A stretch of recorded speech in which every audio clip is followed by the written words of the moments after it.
In this video I want to show you how to fix a Yashica mirror slip. This problem is quite common with the Fx-3 Super 2000, but also with other models like the FX-D or even the Contax 139. So I'm just gonna demonstrate the problem quickly. Basically, when you take a shot like this, the mirror gets stuck on the top. And when you take your lens off, the mirror comes down again.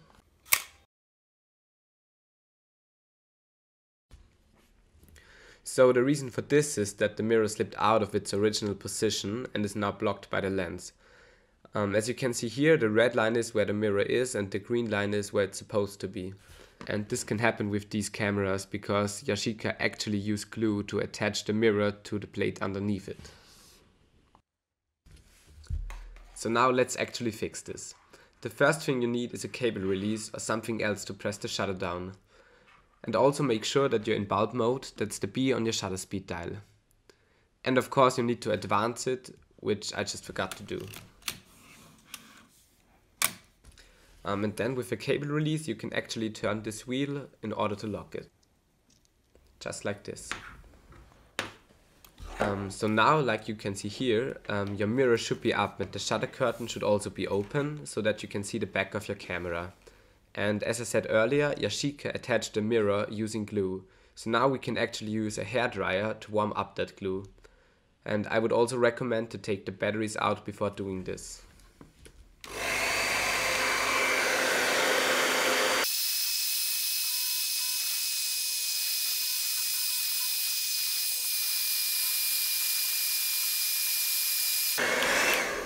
Now the glue should be hot and you can use your fingers to push down the mirror. It's hard to see here, but you just need to push it back down gently. This is a little bit clunky, but just take your time because you don't want to break the mirror. As you can see here, the mirror is already moving a little bit.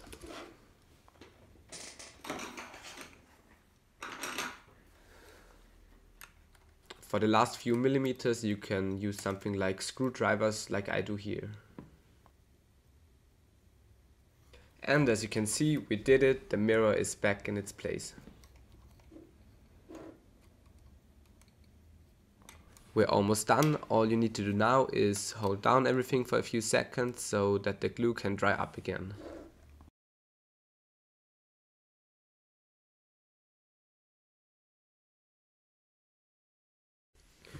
So yeah, that was it. I'm just gonna leave the camera in this position for a while just to make sure the glue is really dried up. And if this video could help you, I would appreciate a thumbs up. And if you want to, you can also follow me on Instagram. I'm gonna leave a link for that in the description below. And thanks for watching the video.